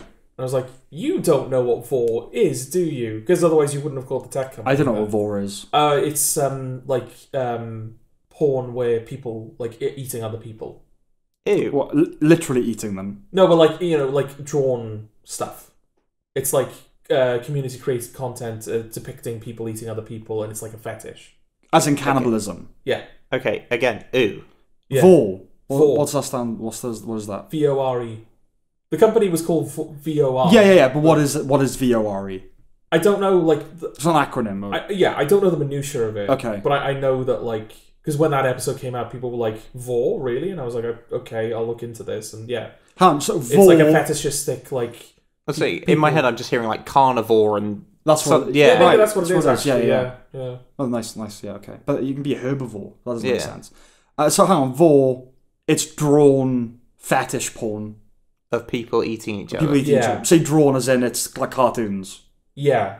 Right, okay. I don't know if there's anything as extreme as actual... No. Cannibalism. But it's not videos. They're not animation videos. I'd hope not. It's everything. Again, it's probably like, animated. So Vor is that subcategory of fetish porn, right? Okay. Yeah. Okay. So yeah, there's going to be like people going like, oh look, it's the Among Us thing, and like, no, it's not. I was like, no, it is. It's like, right, okay, well that's ruined forever. Yeah, you can't. Yeah, you can't control it. I think there's a fine line between ironically gaudy and just gaudy, and this film sometimes gets the balance a bit wrong. It's not really my sense of humour, and it's too long. Those are my critiques. Okay. It is too long. I felt like it was dragging as it was sort of going on. Yeah, considering how, like, simple it is, really. Yes. I'm surprised at how, much of it there is. Yeah. Act 2. It drags in Act 2. Yeah. It picks up a bit, which is the good thing. So I liked it more than I thought I would. I thought this would be another, like, write-off. Marvel. Yeah, it's better than the others because it's James Gunn. Because it's not praise when I say it, but it's probably the best they've done since... Well, people are going to say No Way Home, but I genuinely think it's probably the best they've done since Endgame. I would be inclined to agree, I think. Yeah, I would completely agree with that. Yeah. But that's not high praise. No. No. Yeah, they've not done well since Endgame. No. Yeah, I think it's good, you know? It's decent. Yeah. It's small g good. Yeah. Which I didn't expect from me. No. Because I'm not a fan of the other two films, really, either. Like, even the first one. I think they're fine. I was going to say, I like the first one. Yeah. Yeah, that's the thing. Like, those first two Guardians films, I never really resonated with them. And then I saw The Suicide Squad. Yeah. And was like, oh, that's great. I really like that. Yeah.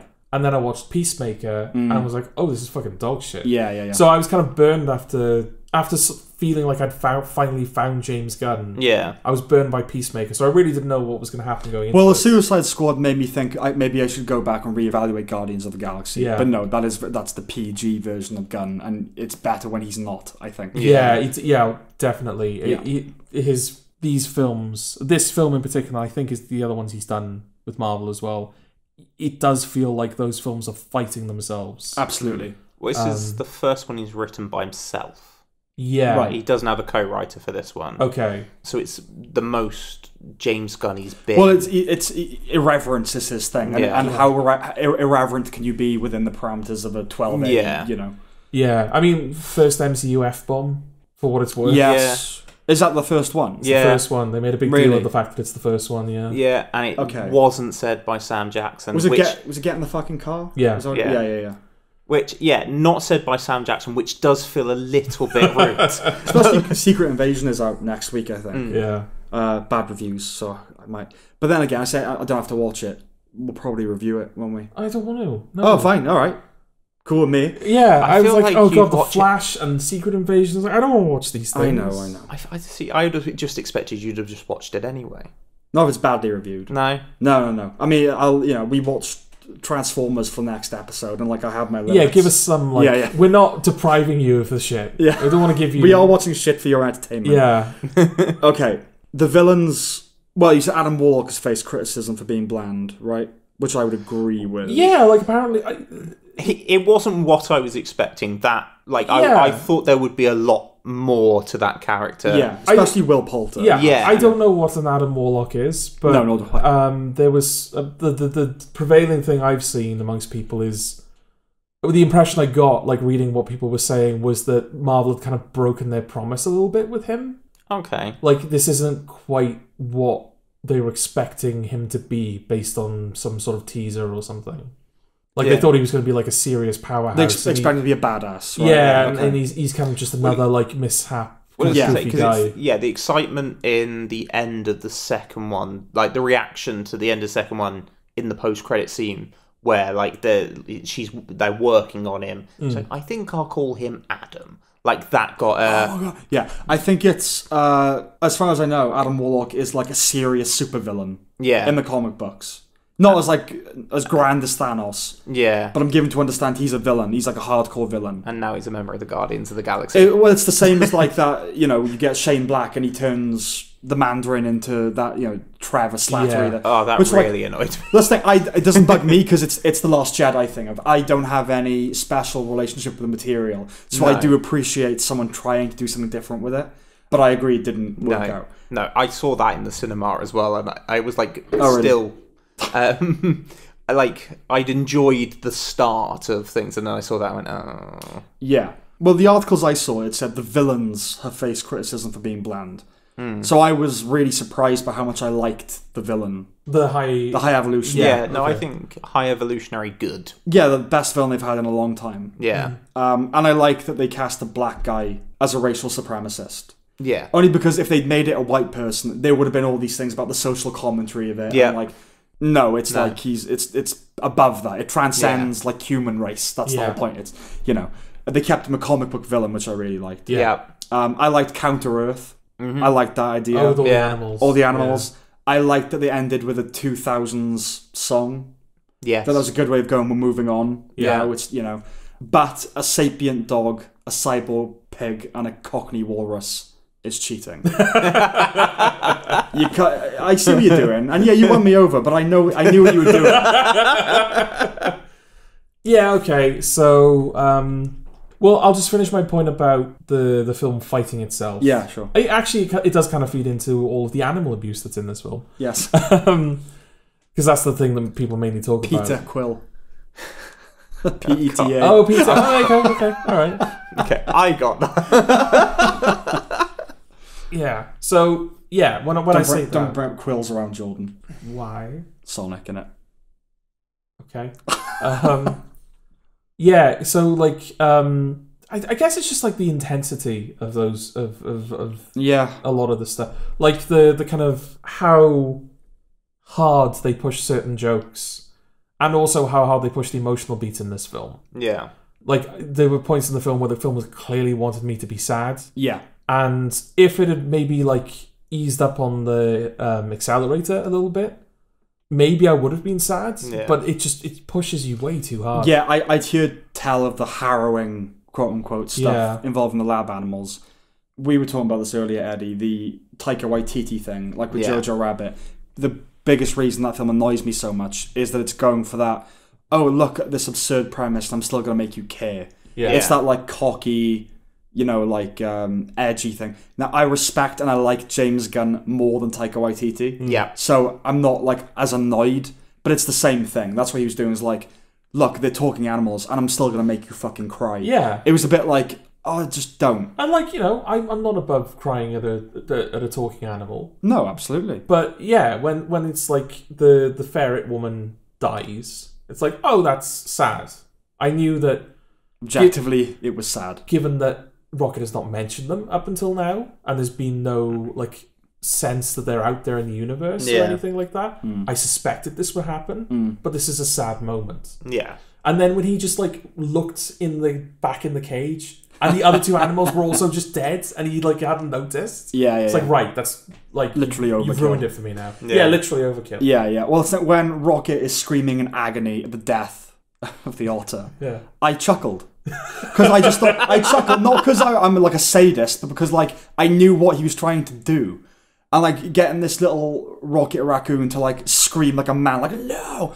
And you meant to go, ooh, fuck, that hit. Yeah. Like when Caesar goes no or something. Yeah. And I was like, no, I will not be, you're not going to get me. It's not happening. No. So I chuckled at the audacity of it, rather than, like, finding it funny. But it is funny as well. A little raccoon, like, no, over an otter. Like, it's just silly. Yeah. And I think that's what detracted from it, is that I could see what he was trying to do. I didn't find it harrowing. No. No, it's just, it's because it couldn't draw, like, a genuine emotional connection with me. Yeah. Again, when Rocket flatlines and Peter Quill is screaming, again, it's just way too much. Yeah, enough. Yeah. Like, enough. Yeah. Like, if they'd sort of done a moment where, like, the music completely drops out, and they're just kind of, like, looking at him, like, seeing that he's dead, and they're just kind of, like, completely at a loss of what to do. Kind of like with Succession as well. Like, I know that we're not. I'm not going to spoil it, but, like, there's certain moments in the last season where characters are just completely at a loss for what to do. And the show does such a good job of showing that, kind of, like, being totally adrift and without any control. And, like, something like that might have been... Adrift on a docked boat. Okay. Yeah. But it makes sense if you've seen Succession. Yeah, exactly. It makes sense if you've seen it. But, yeah, there's nothing like that. There's no break from the form. Kind of like, oh, this is, like, maybe the Buffy episode would be... Well, I was going to bring that up, because I'm not... It's not like you can't do those things. Those things are effective. The thing is, with Buffy, you have, I don't know how far, like, maybe 5 or 6 seasons of the Joss Whedon thing, and then it just breaks. Yeah. And, like, oh, fuck. Yeah. And it really, like, the reality of it, like, hits you. There's no music, there's no corniness. Do you know about this episode, Eddie? It depends what episode. Have you watched Buffy? So I've seen bits of it. Okay. My housemate was recently rewatching it. Okay, so you know the tone of it. It's like very 90s, Yeah. a lot of music, a lot of like athletic karate sort of Yes. stuff. Like sassy dialogue. And then there's an episode where her mother dies of I think it's a hemorrhage or, you know, like, an aneurysm. Yes. And they film it incredibly realistically with no music. And like Yes. she tries resuscitating her and you hear like her rib break. And, you know, it's like horrendous. Yes. And it stands out because it's showing you what it's not doing, like the rest of the time. Yeah. Yeah, I get you. And I know that's what he was trying to do as well with this, but you feel like I think it's based on project to project, but it felt like trying to having your cake and eating it. Of like you're trying to be the silly, guardian space cowboy thing, Yeah. and you're trying to have your emotional depth, and you can do that. But it feels like a bit manipulative when it happens in the third and the... I don't know. Well, those moments represent that for me. Drax also kind of represents that for me in this film, because he is... I've not been a big fan of the way they've handled Drax, because to me it feels like they've kind of forgotten what the appeal, quote-unquote, of Drax was supposed to be. Like, he took everything literally. He was like a serious guy that took things literally. Yeah. And that led to funny, like, misunderstandings. Yeah. And then in the second film, he was shouting out things like, die, spaceship. And it's like, yes. well, that's a different type of character. Yeah. Yes. And it feels like he's been more and more flanderized as time has gone on. Yeah, the best thing in the first Guardians is, I think someone calls him you're like a fucking thesaurus or something. Not fucking, obviously. And he goes, do not call me a thesaurus. Yeah. It's like just total sincerity. Yeah, exactly. The famous line as well. It's like, you don't speak in metaphors. It goes over his head. He goes, nothing would go over my head. Yeah. My reflexes are too fast. I would catch it. Yeah, exactly. Yes. Yeah, where'd that guy go? Yeah. And like they played on the stupidity of that exactly, guy. That's yeah. the issue. It's not that he lacks the ability to comprehend metaphors. It's that he's an idiot. Yes, and then they ended up pairing him up with Mantis, and it was like, oh, look, this goofy comedy duo. But then, like, so hideous. Yeah, like his appeal is Nicholas Angel. Yeah. Who can only take things seriously. Yeah. Yes. Yeah. More and then, angle. He's most of the film. He's that. He's stupid, big, dumb Drax. Yeah. And then there's that moment where like they find the children in the cage, and he can speak their language, and all of a sudden he's like this genuine, caring, like that. Yes. He switches into this kind of like completely different character, and the Guardian's like, oh, look at you, Drax, you completed your character arc. Yeah. Like, well, what? I think enjoying this film, the film presumes upon you liking the characters. Like, this is a big, nice goodbye to them all. Yeah. And I think to really like this film, you have to have a relationship with the characters. Yeah. Which I don't. And, you know. So it was only ever going to hit a certain level for me. But it's the best on that level. Yeah. Like, I liked it. I thought it was good. It's better than most of Marvel's recent outings. And it grew on me. I didn't get more sick of it as it went on. No. You know? It dragged and then it kicked back into gears. Like, oh, yeah. Okay. And at the end, I wasn't annoyed. No. Which for Marvel is achievement enough at this point. No, and I didn't hate how it ended. No, I thought it was a decent ending. Yeah. It did feel a bit rushed, though. It did kind of feel like towards the end, it's like, oh, we're kind of wrapping everything up now. It was like, really? Because 10 minutes ago, I could have believed that this was like, you were wrapping up this one, but Volume 4 will be out in a couple of years. The problem is now, it's so unclear, like, when things are ending. Because, Tony Stark, the big thing is, like, Avengers Endgame, his story is done. Yeah. He's gone now. Same with Captain America. Same with Captain America. Like they're done. Definitive endings. Yeah. And now the Guardians... The thing is, the Guardians, it's not even the central franchise. It's not an Avengers film. No. It's a series within the series. But now, as far as I understand, that's the end of them as well. Arguably, Spider-Man's done as well. Like, he's had his little... They're talking about doing a fourth one, I know, they talked about it. They've talked about doing loads of things. Tom Holland... it's stopped because of the writer's strike. Yeah, but Tom Holland has now gone on record saying, oh, I'm done playing Spider-Man. No, isn't he giving up acting? No. So he's giving up acting for a year. Yeah. And his thing with Spider-Man that he said was that he's done with it if they can't find a way to top the fourth film The third film. The third I film. suspect they'll find a way, Eddie. Yes. Yeah, that's the thing. suspect They will will. magically find the Yeah, only yeah. circumstances under which he would have come back. Yes, and it's called an extra £20 million in the contract. Yeah, but because I know David Bautista has said I'm done now. Like Yeah. with Drax, I can't see Quill. He could be done. No, but I don't know. See, yes, he could, but I don't think he's back on Earth, and I'm sat there going, right, so you've got, like, Secret Wars coming. Yeah, They'll need a new Avenger But That's the thing. as part of the thing. Other than like Guardians of the Galaxy, really, all of the Marvel stuff is happening on Earth, and that's where Quill is. So he's now there. So I'm like, right, they'll be like, right, Quill, we need you, and then he'll show up. Yeah, that's the problem. I don't know when I'm supposed to care that it's ended because I don't know if it's ended. Yeah. It's never ending. I know. That's the beauty of it, Sam. It's a beautiful thing that it's not ending. Yeah. It's so beautiful. But it's ugly. No, it's just beautiful. Right. Yeah. Well, Better than DC. Well, we'll let's see. see. Yeah. Let's see. Yeah, I am looking forward to James Gunn's Superman Yes. because it's just we got to watch James Gunn's Blue Beetle first, or whoever's Blue Beetle. Yeah. like I don't. It's with the individual projects that like. Okay, so what was the thing that he said? Blue Beetle is the first character, but Superman is the first film. What? Yeah, already we're having to do this fucking arithmetic to figure out what the fuck DC is going to be. What's that If mean? a square's a square, call it a square. Don't just like What's that mean? go around everything. Blue Beetle is the first one in the new continuity. Flash is the last. Blue Beetle's The first film in the new continuity. the first like in terms of a film that's being released. Right. So it's like Superman's going to be the Captain America.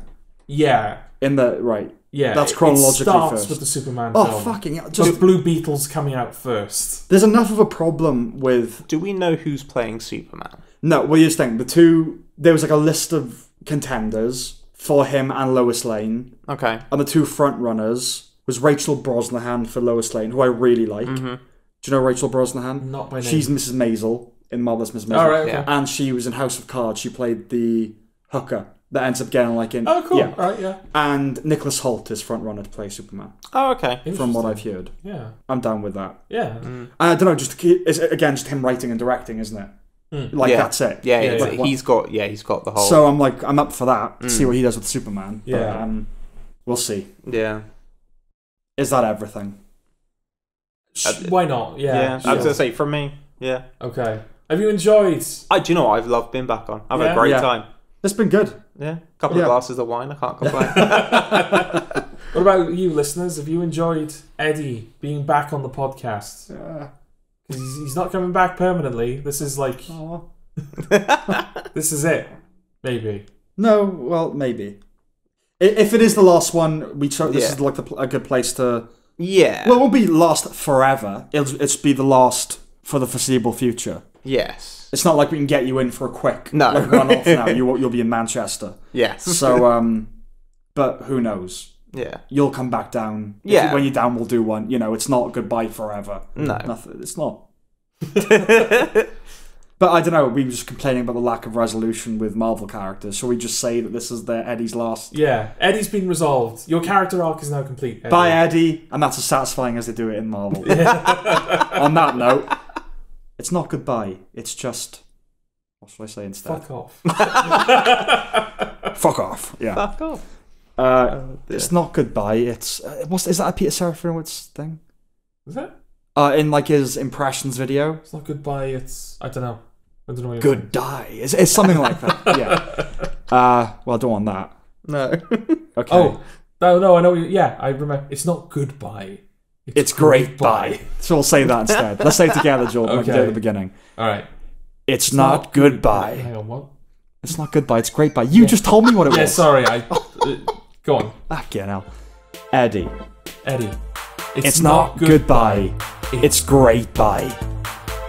Say bye. Goodbye. Bye.